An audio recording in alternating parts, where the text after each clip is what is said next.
One-handed swords are phenomenal in Code Vein too. So good that I arguably played the game wrong by not buffing my damage before a fight. Code Vein is the Souls-like all about buffing. So one would think that by foregoing this essential pre-combat ritual, you would make a terrible build. That was not the case. So allow me to show you two of the weapons in this class. First, I want to go over Carmilla's Thorn. You can pick up this weapon early game from the shop at Magmel, and it is a rapier-type one-handed sword, meaning you can endlessly combo the light attacks. For the Forme, first I used Invigorating Rush. This gives you more stamina when you dodge enemy attacks. As someone that parries if he's not blocking, this is perfect for me. Next is a move you've seen NPCs use in this game, Circulating Pulse. It's a two-part Forme, but most of the time I only use the first part because it is the gap closer on this weapon. Next is the best trash mob clearing Forma I've used yet, Energy Cleave Twister. While not great on bosses, if you have multiple adds around you, and you don't just want to hit whatever's right in front of you, use this to create a huge arc of damage all around you and nail everything for several thousand points of damage. And finally, a Forma that comes on the weapon already, Secret Art Forestall. When I didn't want to close the gap with Circulating Pulse, or they were a bit too far, I used this attack instead, as it is a ranged attack. But if you are right next to the enemy, and you want to spice up your moveset a bit, you can still use it, because not only do the projectiles hurt, but the sword does as well when you cast the Forma. And that is the exact setup I had for much of the first half of the game in New Game Plus 3.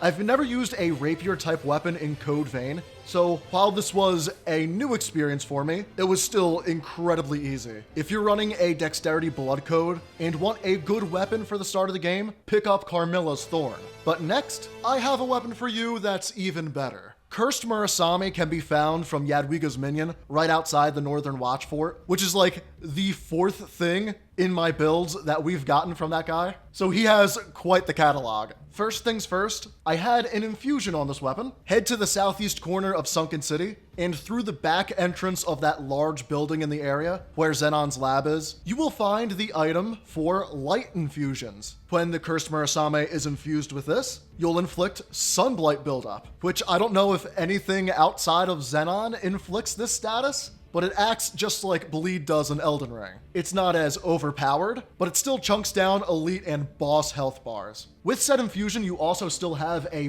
B scaling in both strength and dexterity, so you won't be losing out much in the weapon moveset damage department. Speaking of the moveset, this is exactly what you'd expect from a katana. Slashing moves and both heavy attacks, charged and uncharged, are a single diagonal cut. The most important Forma on this weapon was Venom Mark. In this game, you can elementally infuse your weapons and still buff them with other elements. Having Sunblight and Poison on the same attack is really OP in this game. The only enemies that I saw with immunities were Reaper Holly with Poison immunity and the Zenon fights with Sunblight immunity. There were a handful of occasions in this playthrough where I didn't realize the boss health bar was so low, and they passed unexpectedly. That is how crazy this moveset with both of those status applications can be. But we're not done yet. I have another gap-closing Circulating Pulse on the Cursed Murasame. This is the Blink variant. So after you're done, you can use the follow-up attack to put distance between you and the boss. Looming Slash was probably the coolest one I've used so far. This is a one-handed or twin-blade uppercut, but at the very start of the attack, before you jump, you have iframes.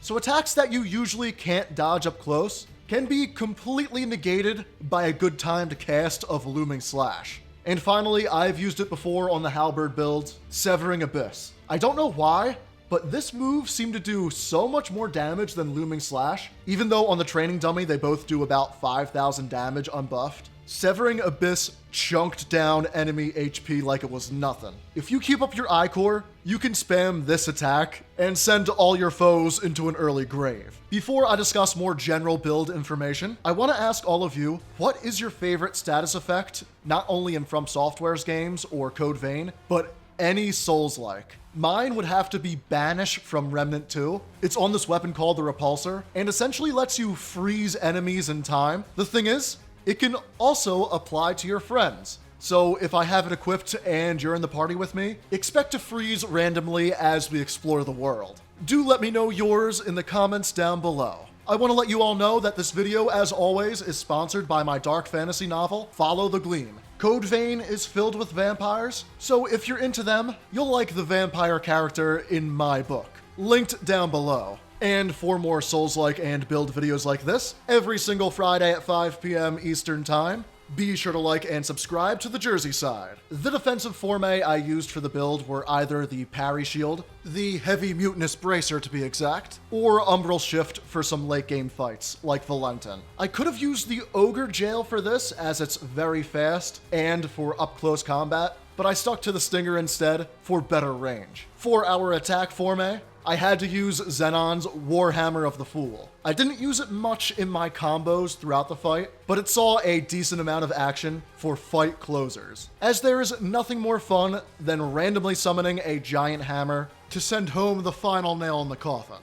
Speaking of Xenon, I used his blood code all the way through. It is the best for quality. The Thorn scales well off strength and superbly off dexterity, and the Cursed Murasame is split evenly between strength and dex. There hasn't been a Code Vein 2 build video on the channel for a bit now, and while I'm certain this won't get as many views as the Elden Ring videos, I've been wanting to play this game again. I finally crossed over 100 hours of playtime, and I gotta say, I can play this game all the time. They finally fixed a lot of the performance issues on PS5, so I feel much more comfortable recommending this game to people, and they made a plethora of other changes, such as something I don't think I've ever seen before. After launch, they changed the text in the game, like the font. I found it strange relogging in, but honestly, I think this font works better for the game. Also, I don't know if it's just me, but this game feels so much easier than Code Vein 1. The bosses are much more complicated, but you have so many more tools at your disposal for fast-paced attacks. The only time I bit the dust in this playthrough was screwing around and getting destroyed by gravity. I have double the hours in Code Vein 1, but already feel more comfortable with this game. Anyway, enough anime vampire melodrama game. Next week, I'll have a very long video for you about one of my most beloved weapons in Elden Ring.